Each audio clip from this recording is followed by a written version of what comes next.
Hey everyone, welcome back to my channel. Today's video is going to be a 2022 goal setting video featuring the Simply Yours Day Planner from Planned and Prosper.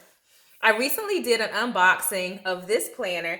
It is a fantastic planner and I highly recommend it if you are in the market for a planner. I will leave a link to a discount code in the description box of this video, as well as the initial unboxing. The pen that I am going to be using is from the planner line, as well as the bookmark that I have to designate the page is from Planned and Proper as well. So they have these really beautiful bookmark charms that you can purchase. I believe you can bundle the pen and the bookmarks as well and add it to your planner purchase. So let's get into today's video. The first tip that I have when you are planning for 2022 is to always reflect on the prior year.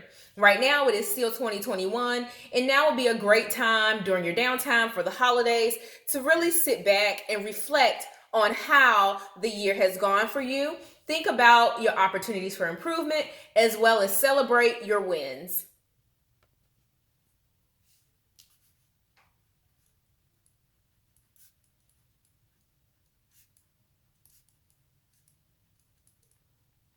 I'm just going to use the notes section that's in front of the goal setting section to capture my year in review and some of my wins and opportunities.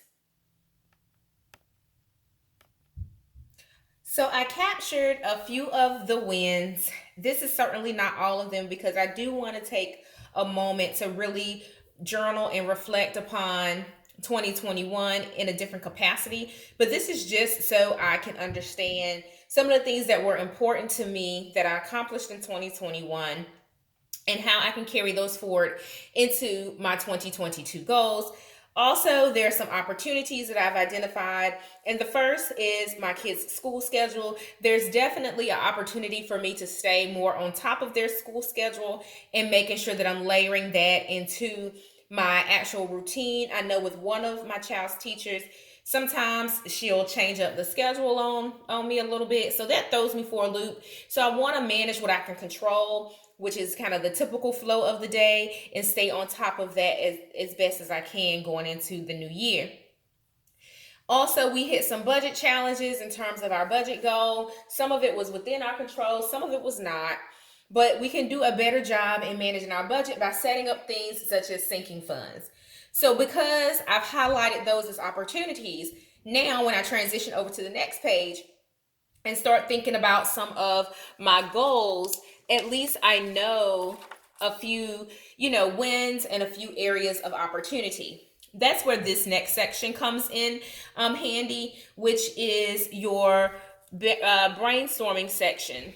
So you can do a brain dump in this bottom section, and I really encourage you to do that. I'm not going to do it on camera, but that's something that I will do just so I can get everything out of my head. So use this space with no structure to just think about as many ideas as you can and visualize where you see yourself in the next 1 to 5 years.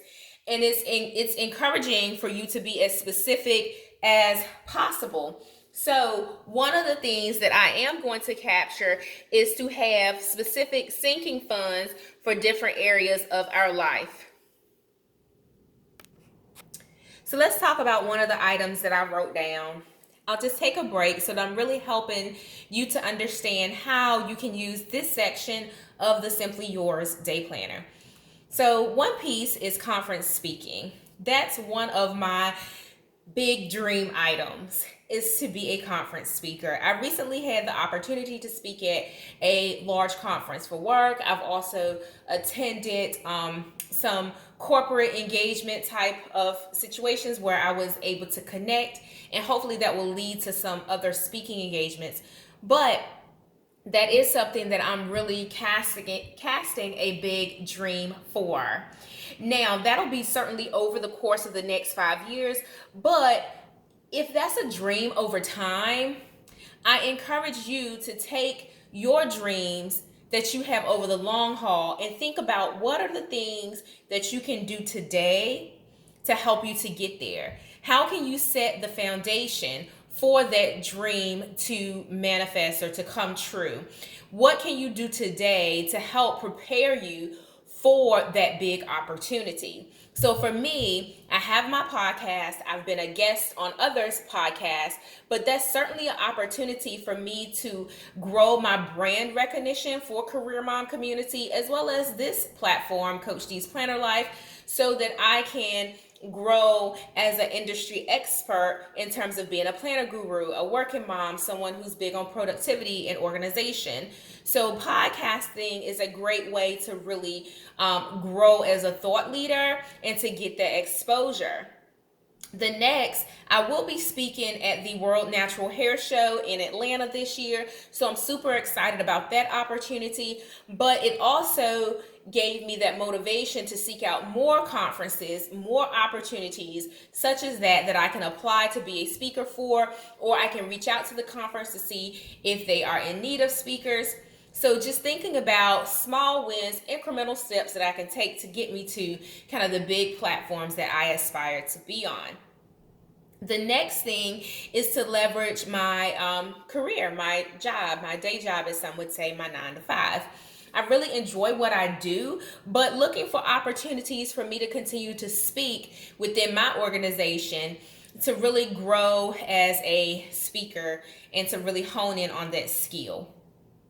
So I hope that you found this quick demonstration helpful. Take the time to really chart out some of your big dreams, translate it into the boxes with maybe some sub-bullet points of practical things that you can accomplish or work towards. Notice I said practical things that you can accomplish and work towards. So don't overshoot and set yourself up for perhaps disappointment. Be very realistic about what you have at your disposal.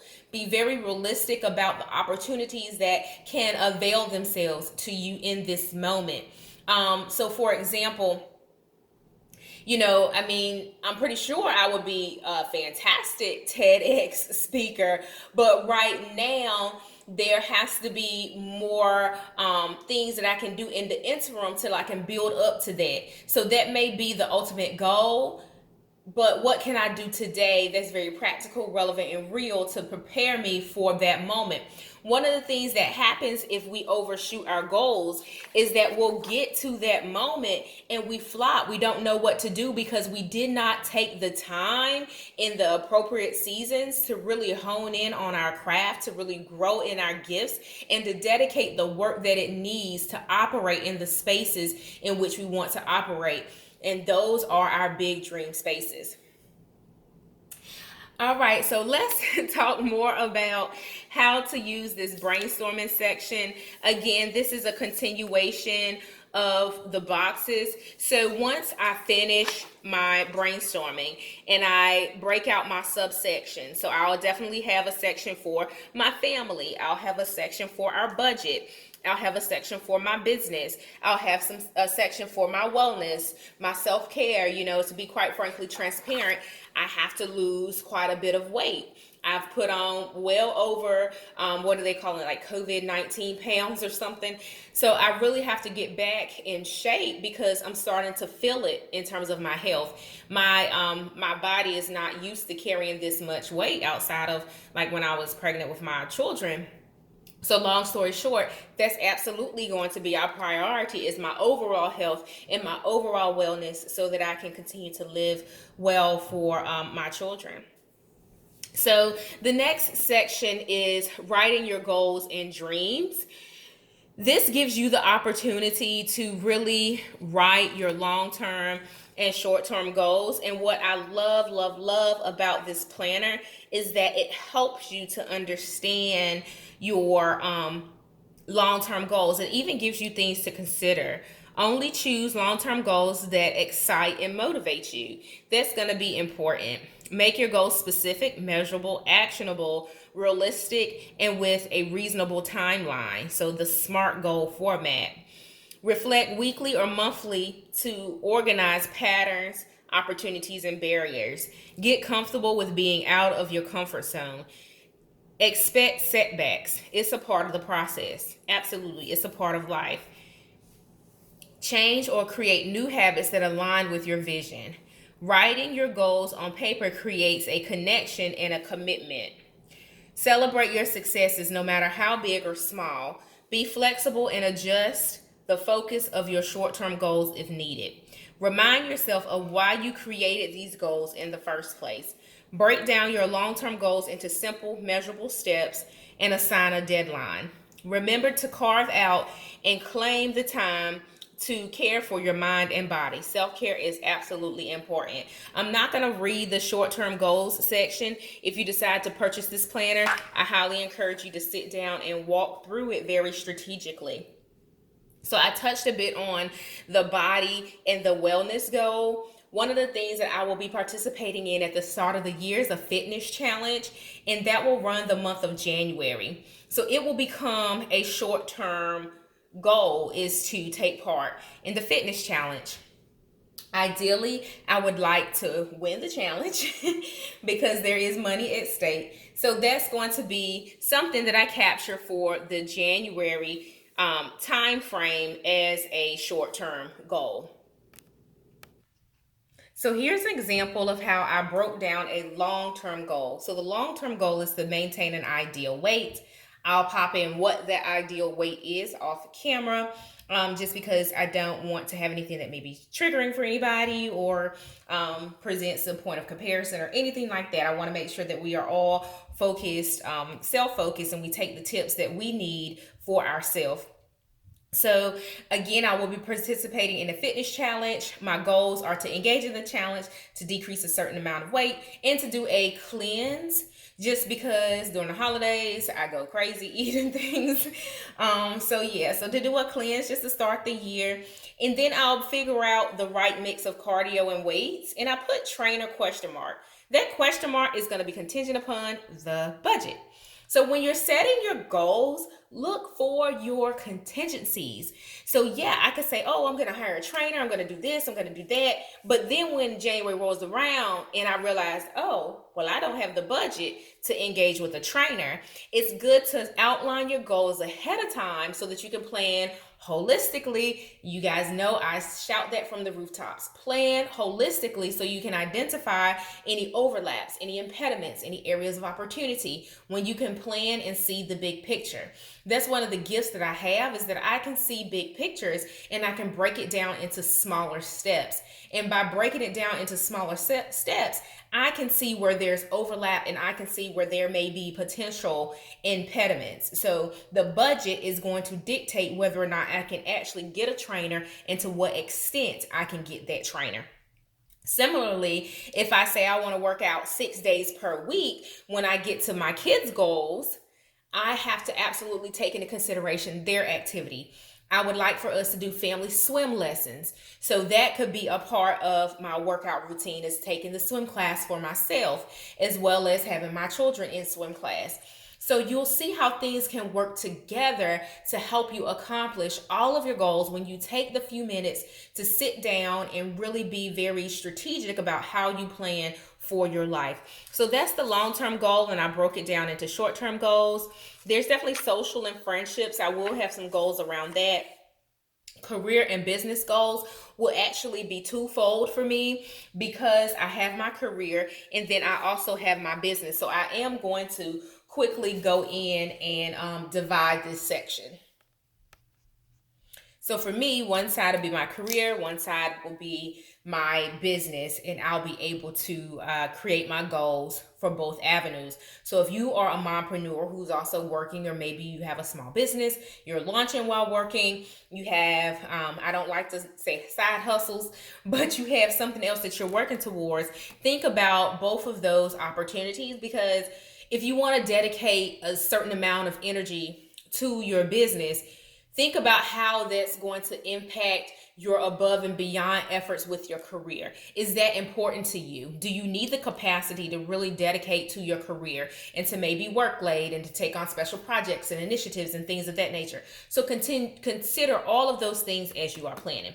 Finances, I probably have a lot more short-term goals for financial. Then the boxes allow for family. Absolutely. I mentioned before there was an opportunity coming out of 2021 that I observed that I want to take note of, and that is for me to really create more structure for my children, their chore list, making sure that they know how to stay on time with their logins for virtual school. So that's going to be a part of my family long-term and short-term goals. Home and household, we are doing some household repairs right now. So that will come into play.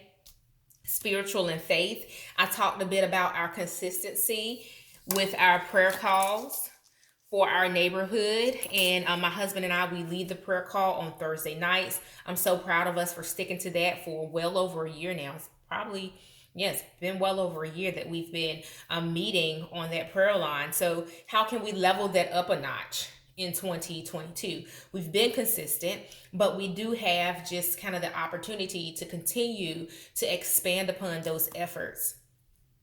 So consider those types of things as well when you're goal setting for 2022. Now, when you do your goals at a glance in this section, so I talked about body and wellness.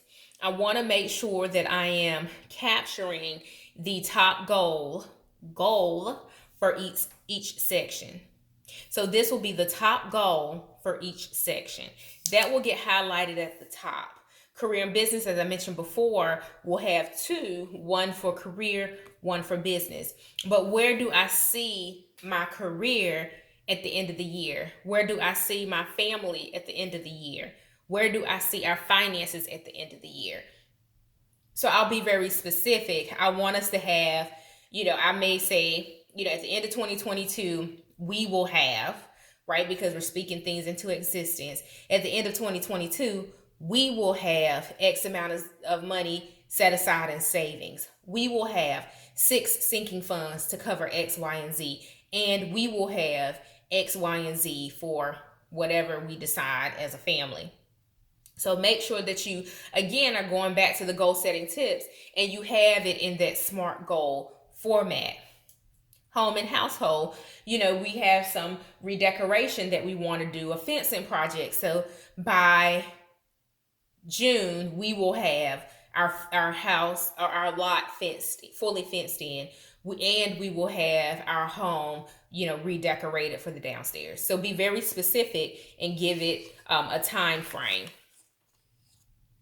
We won't talk about the action steps because this really gets into planning. Today, I really wanted to talk about the goal setting. I'll come back in a separate video and we'll break down the action steps for one of the items that we talked about tonight or today in the goal setting section of this video. So thank you so much for watching. I hope that you found this helpful.